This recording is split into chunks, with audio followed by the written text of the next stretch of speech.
What's good, beautiful people? I got something else to say. I want to talk about self-imprisonment and losing your innocence. See, many of us, we lose our innocence through the trauma. We lose our innocence through the things that we've been through. And we self-imprison ourselves to the thoughts of other people. We self-imprison ourselves to what people say we are. But I say that you should free yourself.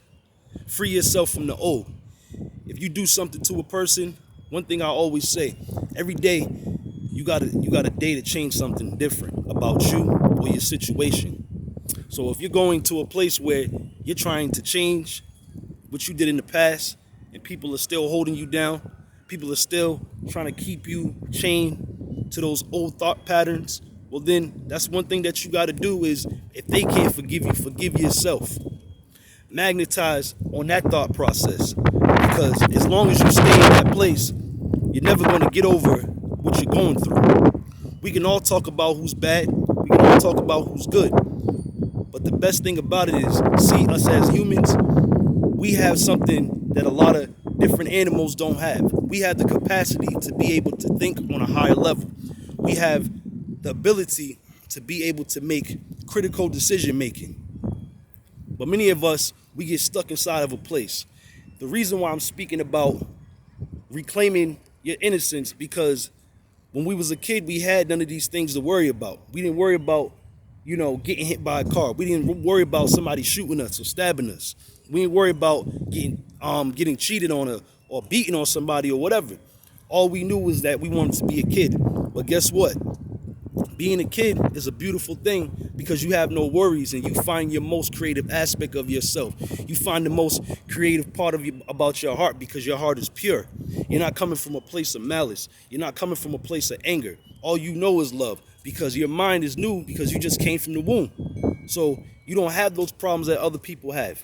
I want you to do this exercise when you get a chance. I want you to close your eyes and remember the time when you was a kid. Remember when you was most happy. It could have been you riding your bike. You could have been with your dad. You could have been with your mom. You could have went to the park. Remember that time, and I want you to really meditate on that. Close your eyes and bring all your attention inside your mind's eye. And I want you to really visualize and imagine what did it feel like to have those things in your life? What did it feel like to be in a place where you had no worries? See, that's how you find internal peace. That's how you find internal wealth. That's how you find the place of where you're supposed to be. That's where you find who you actually are supposed to be. So I want you to tap inside that inner child. I want you to tap inside and find that inner being, that innocence. And I want you to release yourself from self-imprisonment. I want you to release yourself from your traumas. See, we all go through trauma. We all go through pain. I'm not a victim, and you shouldn't be a victim either. You should empower yourself and know that there's always a better tomorrow. That things may be bad now, but guess what? You're going to find greatness later. So I want you to tap in, like, share, and subscribe to my channel, the I Am God Nation. And like I always say, they call me Rock Kim, but guess what? My name Aku.